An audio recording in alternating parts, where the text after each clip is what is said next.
Hello students, welcome to R K unique study centre. আমি রাজু, তোমাদের বন্ধু ও স্টাডি কোচ। আজকে তোমাদের তৃতীয় পরীক্ষার যে 12 নম্বর স্কুলটা রয়েছে, দিনহাটা গার্লস হাই স্কুল, এই স্কুলের সব প্রশ্নের উত্তরগুলো আজকে করাবো। তোমরা যারা এখনও আগের স্কুলের সলিউশনগুলো যদি না দেখে থাকো, তাহলে আমি ডেসক্রিপশানে লিঙ্ক দিয়ে রেখেছি, সেখান থেকে তোমরা দেখে নিতে পারো। তো চলো বেশি দেরি না করে শুরু করি আজকের ইংরেজি ক্লাস।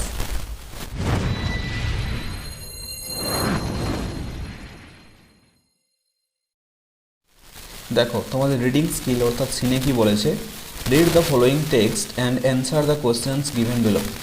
পাঠ্যটি ভালো করে পড়ো এবং নিচে দেওয়া প্রশ্নগুলির উত্তর করো।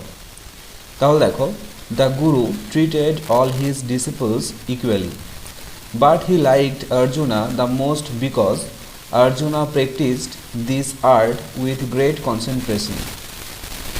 Soon he became the best archer among all.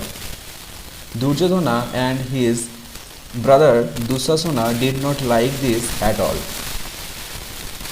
Silently, a feeling of dislike grew in their hearts towards the Pandavas. One day, they openly criticized their guru for showing favor towards Arjuna. They told him that they were not any less skillful in archery. As a reply to their criticism, Dronacharya arranged for a test to pick out the best archer among them. On that particular day, Guru Dronacharya asked the students to gather by the woodland near his ashram. He had placed a wooden bird with a prominently painted eye on one of the trees. এরপর এ দাগেটা দেখো, tick the correct answers, সঠিক উত্তরটির মাথায় tick চিহ্ন দাও। তাহলে এ দাগেটা দেখো, a feeling of dislike grew in the hearts of, কাদের মনের মধ্যে একটা ঘৃণার জন্ম হয়েছিল, কাদের মধ্যে? এটা হবে দুর্যোধনা অ্যান্ড দুঃশাসনা, তাহলে এটা হবে সঠিক উত্তর। বিয়েরটা দেখো, the Guru treated all his ডিসিপলস, মানে গুরু তার শিষ্যদের প্রতি কীরকম আচরণ করত? ইকুয়ালি, মানে সমান আচরণ করতো, তাই তো? তাহলে ইকুয়ালি এটা হবে সঠিক উত্তর। এরপর বিয়ের দাগেটা দেখো, answer the following questions in complete sentences, নিচের প্রশ্নগুলির পূর্ণবাক্যে উত্তর দাও।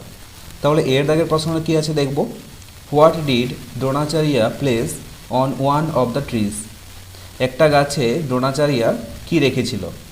তাহলে এর উত্তরটা দেখে নাও। Dronacharya placed a wooden bird with a prominently painted eye on one of the trees. Dronacharya কী রেখেছিল? একটা কাঠের পাখি রেখেছিল, যেটাতে বিশিষ্টভাবে চোখ আঁকা ছিল। কোথায় রেখেছিল? গাছে, কোনো একটা গাছে রেখেছিল একটা বিশিষ্টভাবে চোখ আঁকাযুক্ত কাঠের পাখি। ওকে, এরপর বিয়ের দাগের প্রশ্নটা দেখো, why did Dronacharya liked Arjuna the most, কেন দ্রোণাচার্য অর্জুনকে বেশি পছন্দ করতেন? তাহলে এর উত্তরটা দেখে নাও। Dronacharya liked Arjuna the most because Arjuna practised archery with great concentration which made him the best archer among all his disciples. Dronacharya অর্জুনকে বেশি পছন্দ করতো, কেন বলো তো? কারণ অর্জুন গভীর মনোযোগ সহকারে তার যে শিল্প সেটা অনুশীলন করত, এবং তার সাথে সাথে কি হলো, তার যে সব শিষ্যরা ছিল তাদের মধ্যে খুব ভালো একজন তীরন্দাজ হয়ে উঠল। ওকে, এই জন্য দ্রোণাচার্য অর্জুনকে বেশি পছন্দ করতেন। এরপর দেখো সিএ দাগের প্রশ্নটা, what did Dronacharya arrange for, Dronacharya কি বন্দোবস্ত করেছিল? তাহলে এর উত্তরটা দেখে নাও। Dronacharya arranged for a test to pick out the best archer among his students in response to the criticism he received.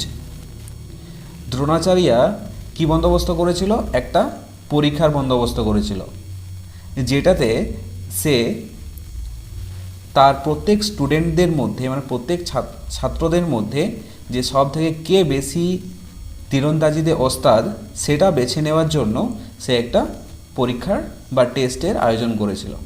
বোঝা গেল?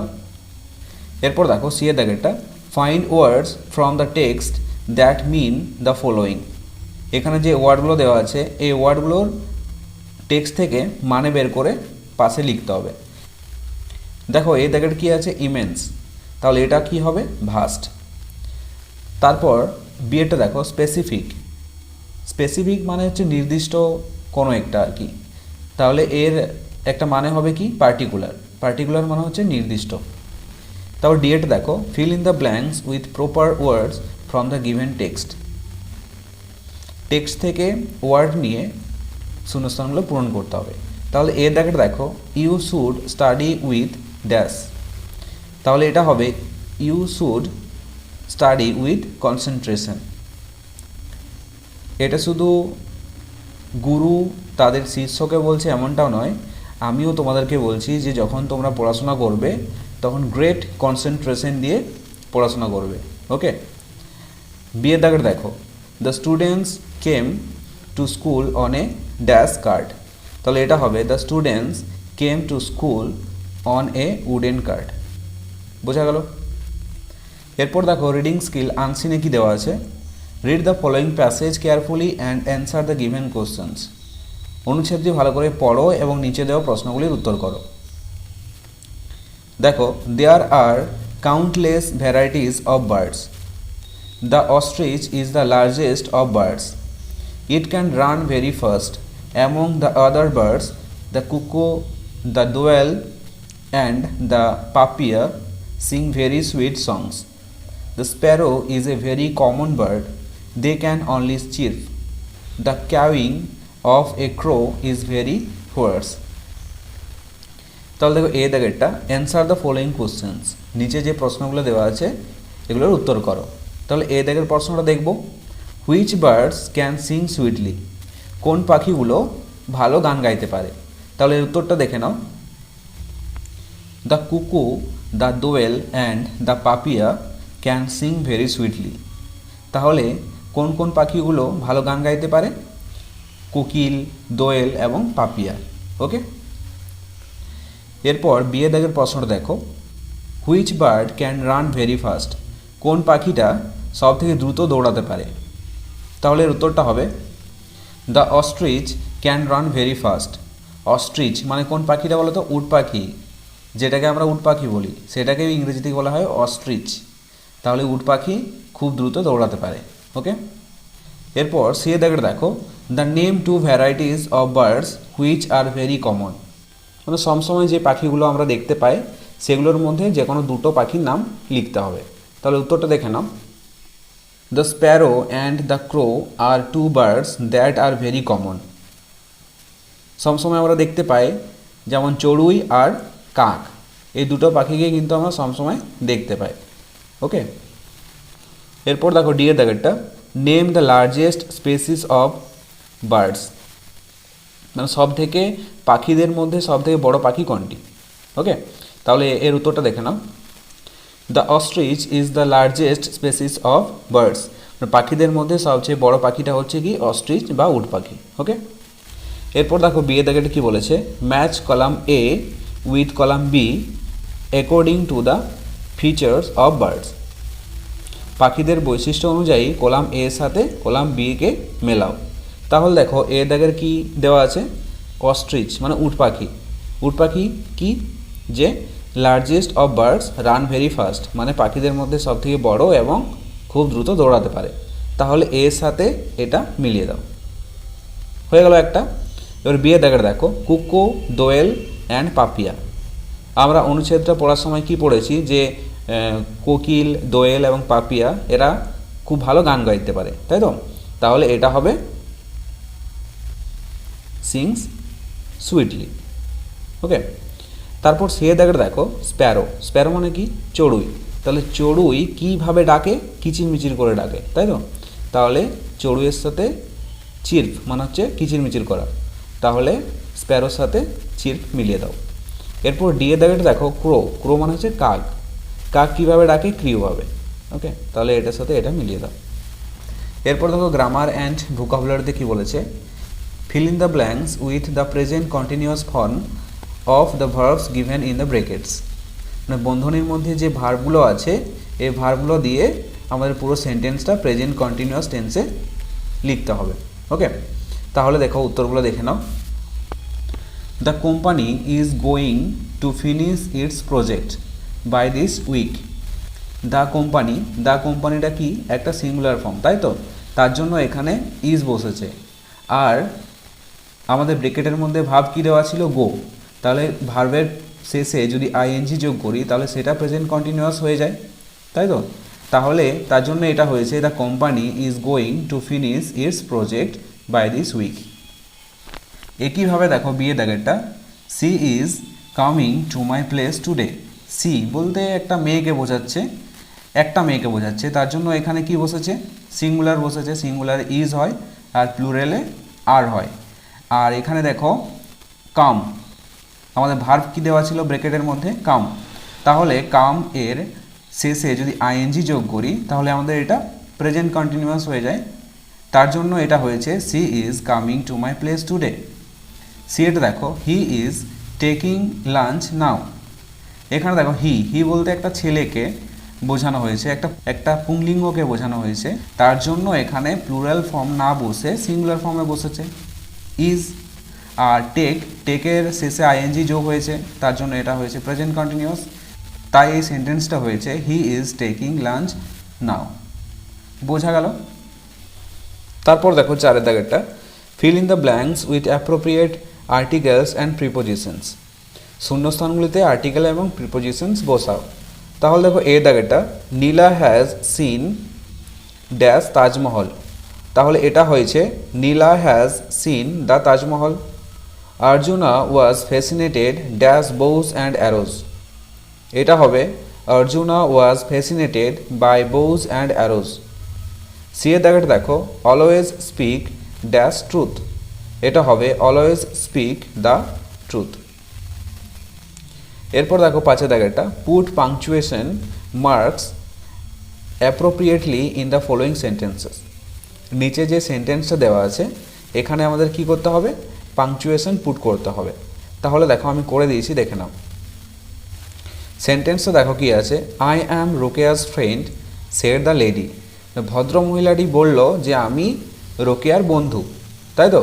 তাহলে যেহেতু এটা একটা উক্তি বোঝাচ্ছে সেহেতু এটা কি হবে, কোলন হয়ে যাবে, তাই তো, কোলনের মধ্যে হয়ে যাবে।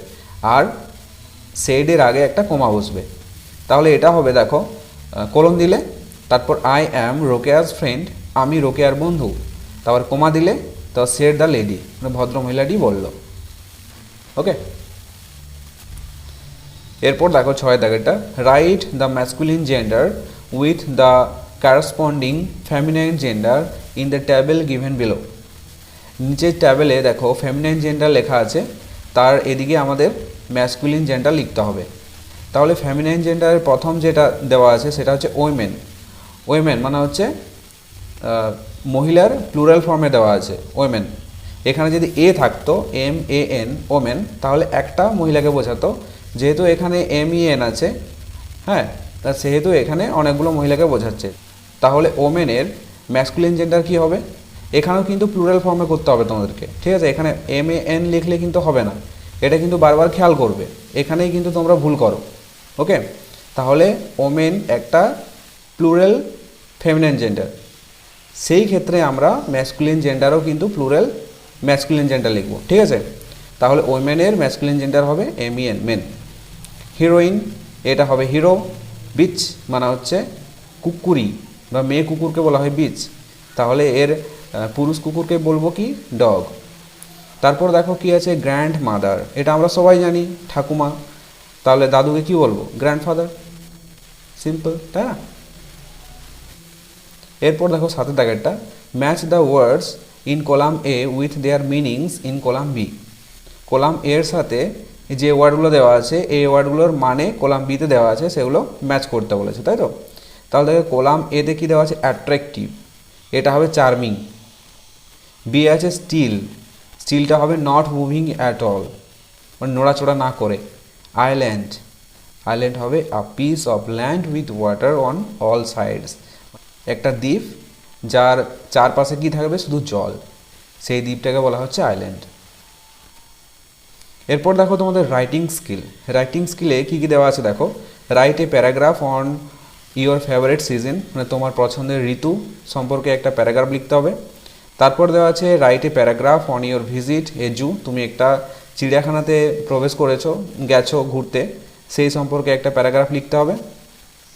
আরেকটা যেটা দেওয়া আছে, write an application to your headmistress asking for 4 days of leave for the marriage ceremony of your sister, মানে তোমাকে একটা অ্যাপ্লিকেশন লিখতে হবে। কী বিষয়ে লিখতে হবে, যে আমার বোনের বিয়ে, তার জন্য 4 দিন আমি স্কুল থেকে ছুটি চাইছি, সেই বিষয়ে তোমার যে হেড ম্যাডাম রয়েছে, হ্যাঁ হেড মিস্ট্রেস, তাকে লিখতে হবে।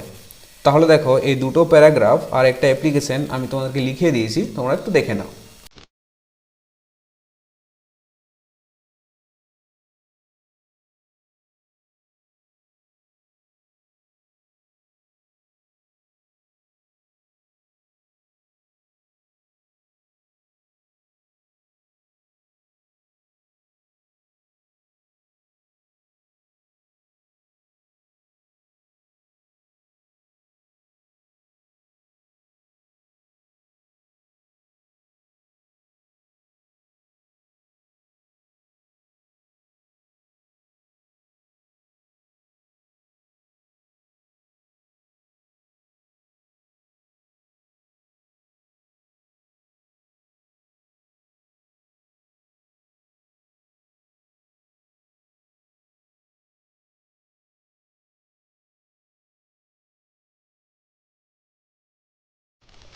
সো এই ছিল আজকের ক্লাসটি যদি ভালো লেগে থাকে তাহলে অবশ্যই একটি লাইক করে দিও। আর যদি এই চ্যানেলে তোমরা নতুন হয়ে থাকো তাহলে অবশ্যই সাবস্ক্রাইব করে পাশে থাকা বেল আইকনটাতে প্রেস করে রাখো এরকম নতুন নতুন ক্লাসগুলির আপডেট পাওয়ার জন্য। তো চলো দেখা হচ্ছে নেক্সট কোনো ইংরেজি ক্লাসে, ততক্ষণ পর্যন্ত বাই বাই।